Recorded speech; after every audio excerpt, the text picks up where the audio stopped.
అందరికీ praise the lord. ఈరోజు దేవుడు మనకు అనుగ్రహించినటువంటి వాక్య భాగము ఇర్మియా గ్రంథము 29వ అధ్యాయము 12వ వచనము. మీరు నాకు మొరపెట్టుదురేని, మీరు నాకు ప్రార్థన చేయుచు వత్తురేని, నేను మీ మనవి ఆలకింతును. దేవుడు మన మొరని ఆలకిస్తాడని, మనం ప్రార్థన చేసినప్పుడు ఆయన మన మనవి ఆలకిస్తాడని దేవుడు ఈ దినమున మనకు తెలియజేస్తూ ఉన్నాడు. ఎంతో ఆదరణతో కూడినటువంటి మాటలను, ప్రార్థనకు జవాబు ఇస్తాను అనేటువంటి విషయాన్ని దేవుడు మనకు తెలియజేస్తూ ఉన్నాడు. అయితే ఈ యొక్క వాక్య సందర్భాన్ని మనము చూసినట్లయితే ఇర్మియా ద్వారా ఈ యొక్క మాటలు ఇజ్రాయేల్ ప్రజలకు చెప్పబడుతూ ఉన్నట్లుగా దేవుని యొక్క వాక్యంలో మనము చూడవచ్చు. అంటే ఇజ్రాయేలీలు 70 సంవత్సరములు బబులోను చెరలో ఉండి వారు చేసినటువంటి అవిధేయత అయితేనేమి, వారు దేవునికి చేసినటువంటి తిరుగుబాటు అయితేనేమి, వారు అనేకమైనటువంటి విగ్రహములను ఉంచుకొనుట ద్వారా దేవునికి అయిష్టకరమైనటువంటి ప్రవర్తన వారి జీవితంలో ఉండట ద్వారా వారు చెరకు అప్పగింపబడుతూ వచ్చారు. బబులోను దేశస్థులకు దేవుడు ఇజ్రాయేల్ ప్రజలను అప్పగించాడనమాట. వారు అనేకమైనటువంటి హేయక్రియలు చేస్తూ వచ్చారు, వ్యభిచారం చేస్తూ వచ్చారు, దేవుని యొక్క మాటను వినకుండా దేవుని మీదనే తిరుగుబాటు చేస్తూ వచ్చారు. తర్వాత దేవుని యొక్క న్యాయ విధులైతేనేమి, దేవుని యొక్క కట్టడలైతేనేమి వారు ఏమాత్రము అనుసరించకుండా వాటిని విడిచినటువంటి వారై అన్యులతో సహవాసం చేస్తూ, వారితో వివాహం చేసుకుంటూ, వారితో కలిసిపోతూ, వారితో వియ్యమొందుతూ ఇలాగున దేవునికి ఎంతో అయిష్టకరమైనటువంటి జీవితాన్ని జీవించినటువంటి కారణాన్ని బట్టి వారిని దేవుడు బబులోను దేశమునకు 70 సంవత్సరములు చెరకు అంటే దాసులుగా అప్పగిస్తూ వచ్చాడనమాట. వారు వీరిని ఎంతో ఇబ్బంది పెడుతూ వచ్చారు. వారి శరీరంలోకి ఎంతో ఆయాసంను తీసుకుని వస్తూ వచ్చారు, ఎంతో బాధిస్తూ వచ్చారు. వారి ఇండ్లను ఆక్రమించుకుంటూ వచ్చారు, వారి ఆస్తులను ఆక్రమించుకుంటూ వచ్చారు. వారి యొక్క పిల్లల్ని, తర్వాత వారి కుటుంబాలని, వారి భార్యలను దాసీలుగా వారు చేసుకుంటూ వచ్చారు.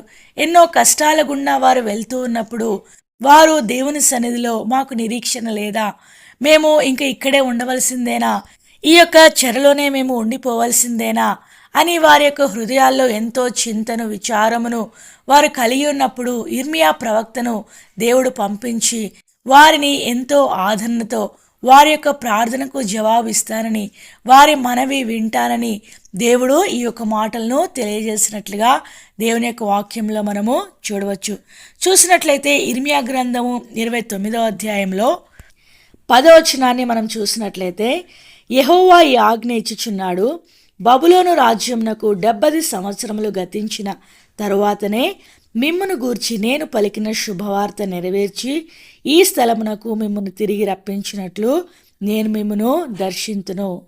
అంటే మీరు చేసినటువంటి తిరుగుబాటును బట్టి, మీరు చేసినటువంటి హేయ క్రియలను బట్టి, మీరు చేస్తూ వచ్చినటువంటి వ్యభిచార కార్యములను బట్టి మీకు నేను శిక్షాకాలమును నిర్ణయించానన్నమాట.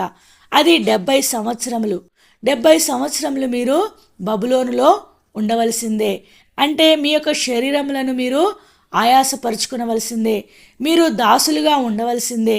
అయితే ఒకానొక దినం ఉంది, మీరు ప్రార్థన చేస్తూ ఉన్నారు కదా, మీరు ఈ యొక్క నిరీక్షణ లేనటువంటి వారుగా మేము ఇక్కడే దాసులుగా ఉండవలసిందేనా అని మీరు అనుకుంటూ ఉన్నారు కదా. అయితే ఒక దినం ఉంది, ఒక సమయం ఉంది, ఒక నిర్ణయ కాలం ఉంది. ఆ కాలం ఏంటంటే 70 సంవత్సరముల తర్వాత. 70 సంవత్సరములు మీకు చెర ఇవ్వాలని, మిమ్మల్ని చెరలో ఉంచాలని, మీ యొక్క దోషములకు తగినటువంటి శిక్షను మీరు అనుభవించాలని నేను నిర్ణయించాను. ఆ యొక్క నిర్ణయకాలం అయిపోయిన తర్వాతనే నేను మిమ్మల్ని గూర్చి మాట్లాడినటువంటి శుభవర్తమానము నేను ఆ దినమున నెరవేరుస్తాను, ఆ దినమున నేను మిమ్మల్ని దర్శిస్తాను అనేటువంటి విషయాన్ని యెహోవా దేవుడు ఇర్మియా ప్రవక్త ద్వారా ఇజ్రాయేల్ ప్రజలకు తెలియజేస్తూ వచ్చాడు. ఆ యొక్క శుభవార్త ఎలాంటిది అంటే 11వ వచనంలో మనం చూస్తే, నేను మిమ్మల్ని గూర్చి ఉద్దేశించిన సంగతులను నేను ఎరుగుదును, రాబో కాలమందు మీకు నిరీక్షణ కలుగునట్లుగా అవి సమాధానకరమైన ఉద్దేశములే కానీ హానికరమైనవి కావు, ఇదే యెహోవా వాక్కు. అంటే ఈ యొక్క శ్రమ కాలములో, ఈ యొక్క చెరలో మీరు ఉండవలసిందే. నిర్ణయకాలం వచ్చినప్పుడు మాత్రమే నేను మిమ్మల్ని గూర్చినటువంటి ఆ యొక్క శుభకరమైనటువంటి ఆ యొక్క వర్తమానము, నేను మీ పట్ల కలిగి ఉన్నటువంటి ఈ యొక్క సమాధానకరమైనటువంటి ఉద్దేశములను, తర్వాత శ్రేయస్కరమైనటువంటి ఆశీర్వాదములను పొందటానికి ఆ దినంన నేను మిమ్మను దర్శిస్తాను. కాబట్టి ప్రస్తుతము మీరున్నటువంటి చెరలో మీరు చేయవలసిందేంటో అనేది విషయాలు కూడా ఇదే అధ్యాయంలో దేవుడు తెలియజేస్తూ వచ్చాడు. చూసినట్లయితే ఇర్మియా గ్రంథము 29వ అధ్యాయము 7వ వచనంలో, నేను మిమ్మును చెరగొనిపోయిన పట్టణం యొక్క క్షేమము కోరి దాని కొరకు యెహోవాను ప్రార్థన చేయుడి, దాని క్షేమము మీ క్షేమమునకు కారణమగును. అంటే ప్రస్తుతము మీరు అనుభవిస్తున్నటువంటి ఆ యొక్క కష్టములను బట్టి అక్కడి నుండి బయటికి రావాలని మీరు కోరుకుంటూ ఉన్నారేమో. ఆ యొక్క దేశము క్షేమంగా ఉండకూడదని మమ్మల్ని ఇబ్బంది పెడుతూ ఉన్నారు కదా, ఈ యొక్క దేశం పాడైపోతే బాగుంటుంది అని మీరు అనుకుంటూ ఉన్నారేమో. అలాగనే మీరు అనుకోవద్దు.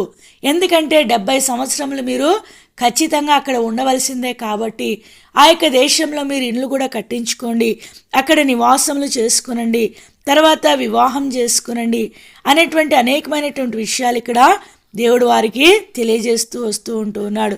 అక్కడ మీరు పంటలు నాటుకోండి, అక్కడ తోటలు వేసుకోండి, వాటి యొక్క ఆహారంను భుజించండి, ఎందుకంటే మీరు అక్కడ ఉండవలసిందే, మీకు నిర్ణయించాను ఆ కాలమును అని దేవుడు వారికి అనేక విషయాలు తెలియజేస్తూ ఉన్నాడు. తర్వాత ఆ యొక్క దేశం యొక్క క్షేమం కొరకు మీరు ఏం చేయాలి? ప్రార్థించాలి. వారు శత్రువులే కావచ్చు, వారు మిమ్మల్ని ఇబ్బంది పెట్టినటువంటి వారే కావచ్చు, అయినా కూడా ఆ యొక్క దేశం బాగుంటేనే మీరు బాగుంటారు. కాబట్టి ఖచ్చితంగా మీరు ఆ దేశం కొరకు ప్రస్తుతము ప్రార్థించాలి. నేను తప్పకుండా ఒక దినమున మిమ్మల్ని ఆ యొక్క చెర నుండి తీసుకుని బయటికి వస్తాను. ఆ చెర నుండి మీరు బయటికి తీసుకుని రాబడిన తర్వాత చెప్పబడినటువంటి మాటలే ఈ దినము మనకు ఇవ్వబడినటువంటి అంశం అన్నమాట. ఎప్పుడైతే మీరు చెర నుండి బయటికి తీసుకొని రాబడతారో, మిమ్మల్ని మీరు తగ్గించుకుంటారో, మీ యొక్క అవిధేయతను బట్టి మీరు ఆ యొక్క శ్రమలు, నిందలు, ఆ యొక్క శిక్షాకాలము ముగించుకున్న తర్వాతనే నేను మీ విషయంలో ఈ యొక్క మనవి ఆలకిస్తాను. మీరు ఆ యొక్క చెర నుండి బయటికి వచ్చిన తర్వాత మీరు నాకు ప్రార్థన చేసినప్పుడు నేను వెంటనే వింటాను.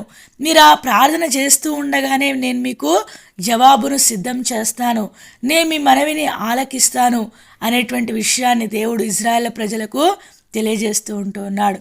అదేవిధంగా మన యొక్క జీవితాల్లో మనం కూడా దేవుని పట్ల మనము జీవించినటువంటి తీరు, మనము దేవునికి అయిష్టకరంగా దేవుని యొక్క మాట వినకుండా మనం చేసినటువంటి ఆ యొక్క తిరుగుబాటును బట్టి దేవుడు మనల్ని ఈ దినమున శిక్ష గుండా తీసుకుని వెళ్తూ ఉండవచ్చు. అయితే వారికి 70 సంవత్సరములు అక్కడ కాలం నిర్ణయించబడింది. అయితే మన జీవితంలో ఎంతవరకు నిర్ణయించబడిందో మనకు తెలియదు. అయితే ఆ యొక్క కాలము ముగిసేంత వరకు మనము కష్టములు అనుభవించవలసినటువంటి వారంగా ఉంటూ ఉన్నాం, శ్రమల గుండా వెళ్ళవలసినటువంటి వారంగా ఉంటూ ఉన్నాం. ఎందుకంటే ఇవి మనము కొనుక్కొని తెచ్చుకున్నవి అన్నమాట. అంటే మనము చేసినటువంటి అవిధేయతే, దేవునికి అయిష్టకరంగా దేవుని యొక్క మాట వినకుండా మనము మన యొక్క ప్రవర్తన ద్వారా మన మీదికి తెచ్చుకున్నటువంటి ఆ యొక్క శిక్షను మనము అనుభవించవలసినటువంటి వారమై ఉంటూ ఉన్నాం. అయితే దేవుడు తెలియజేసేది ఏంటంటే, నీవు ఇంకా శిక్షలోనే ఉండవలసినటువంటి అవసరం లేదు. నీవు శిక్షింపబడుతూ ఉన్నావు, నీవు ఆ శిక్షను జీవితాంతం కొనసాగించుకుంటావా అంటే కాదు. ఒక కాలం ఉంది, దేవుడు కొంతకాలం వరకే నీకు ఆ యొక్క శిక్షను ఉంచాడు. ఆ కాలం అయిపోయిన తర్వాత నేను ఖచ్చితంగా నీ మొర వింటాను, నీ శ్రమ నుండి విడిపిస్తాను, నీ యొక్క దుఃఖం నుండి విడిపిస్తాను, నీకు సంతోషాన్ని ఇస్తాను, నీకు ఆనందాన్ని ఇస్తాను, నీకు నెమ్మదినిస్తాను, నీకు స్వతంత్రతనిస్తాను, నీకు విశ్రాంతినిస్తాను. నీవు నెమ్మది పొంది సమాధానకరమైనటువంటి ఆ యొక్క ఉద్దేశముల గుండా నీవు వెళ్తావు. నీకు రాబో కాలం ఉంది, ఇక్కడే నేను ఉండిపోవాల్సిందేనా అని నీవు చింతవలసినటువంటి అవసరం లేదు. ఒక కాలం ఉంది, అది రాబోతుంది. ఆ యొక్క కాలంలో నీకు ఆశీర్వాదం ఉంది, ఆ యొక్క కాలంలో నీకు దీవెన ఉంది, ఆ యొక్క కాలంలో నీ యొక్క దుఃఖము నిట్టూర్పు అంతా ఎగిరిపోతుందన్నమాట. అయితే ఆ కాలం కొరకు నీవు ఎదురు చూడవలసినటువంటి వాడవై, ప్రస్తుతము నీవు ఎదుర్కొంటున్నటువంటి ఆ యొక్క శ్రమల్లో కూడా ప్రభువును నీవు హత్తుకొని, ఎవరి ద్వారా అయితే నీవు శ్రమ పెట్టబడుతూ ఉన్నావో వారి కొరకు నీవు ప్రార్థించి వారి క్షేమం కొరకు కూడా నీవు ప్రార్థించవలసినటువంటి వారవై ఉంటూ ఉన్నావని దేవుడి దినమున మనకు తెలియజేస్తూ ఉంటూ ఉన్నాడు.